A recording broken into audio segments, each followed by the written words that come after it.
उत्सव तीन रंगांचा आभा याच सजला. नतमस्तक मी त्या सर्वांसाठी ज्यांनी भारत देश घडविला, ज्यांनी लिहिली आझादीची गाथा, ज्यांनी लिहिली आझादीची गाथा. त्यांच्या चरणी ठेवी तो माथा, त्यांच्या चरणी ठेवी तो माथा. आजच्या कार्यक्रमाचे अध्यक्ष, प्रमुख पाहुणे, उपस्थित सर्व मान्यवर, गुरुजन वर्ग व माझे बालमित्रांनो, आज 15 ऑगस्ट आपल्या भारत देशाचा स्वातंत्र्य दिन साजरा करण्यासाठी आपण येथे जमलो आहोत. मित्रांनो, 15 ऑगस्ट 1947 या दिवशी आपला भारत देश इंग्रजांच्या गुलामगिरीतून मुक्त झाला. सुमारे 150 वर्षे इंग्रजांनी आपल्या भारत देशावर राज्य केले.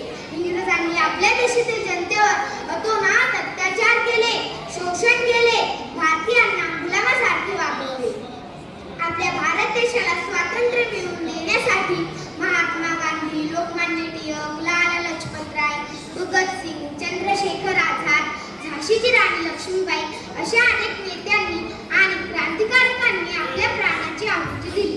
या सर्वांनी आंदोलने केली, असहकार चळवळ पुकारली.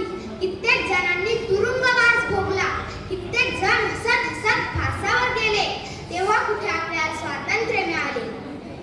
या सर्व थोर नेत्यांना आणि क्रांतिकारकांना माझा कोटी कोटी प्रणाम. आपला स्वातंत्र्य दिन संपूर्ण देशभरात उत्साहाने आणि आनंदाने साजरा केला जातो. सर्व शाळा, हायस्कूल, महाविद्यालय, सरकारी कार्यालय या ठिकाणी ध्वजारोहण केले जातात, मिरवणुका काढल्या जातात, देशभक्तीपर कार्यक्रम नियोजित केले जातात. स्वातंत्र्य मिळाल्यानंतर आपल्या भारत देशाने आज सर्व क्षेत्रात चांगली प्रगती केली आहे. यशाची उत्तुंग शिखरे गाठलेली आहेत. परंतु अजूनही आपल्या देशासमोर गरिबी, बेरोजगारी, भ्रष्टाचार, जातीयवाद अशी अनेक संकटे उभी आहेत. या सर्व संकटावर मात करून आपल्याला एक आदर्श भारत निर्माण करायचा आहे. आपल्या पिढीचा जन्म स्वतंत्र भारतात झाला आहे आणि भारताचे स्वातंत्र्य टिकवून ठेवणे हे आम्हा सर्वांचे कर्तव्य आहे. यासाठी आपण सर्वांनी एकत्र येऊन प्रयत्न केले पाहिजे.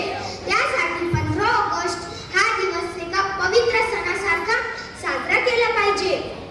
मला देशाने काहीतरी दिले पाहिजे ही अपेक्षा न ठेवता मी माझ्या देशासाठी काय करू शकतो याचा विचार आपण केला पाहिजे. प्रसंगी देशासाठी प्राण अर्पण करायची तयारी ही आपण ठेवली पाहिजे. मित्रांनो, आजच्या या 15 ऑगस्ट स्वातंत्र्य दिनानिमित्त आपणही हे आपल्या मनामध्ये पक्के ठरवूया, प्रण करूया की आपण आपले घर, शाळा, परिसर, गाव, शहर स्वच्छ ठेवणार, कचरा गाडीतच टाकणार, वृक्षारोपण करून झाडे वाढवणार, पाण्याची बचत करणार, एकमेकांसोबत प्रेमाने, आपुलकीने व सहकार्याच्या भावनेने वागणार, राष्ट्रीय संपत्ती व मालमत्तेची जपणूक करणार, खूप मन लावून अभ्यास करणार, आपल्या भारत देशाचे नाव संपूर्ण देशभरात उज्ज्वल करणार. शेवटी इतकेच म्हणावेसे वाटते, सारे जहां से अच्छा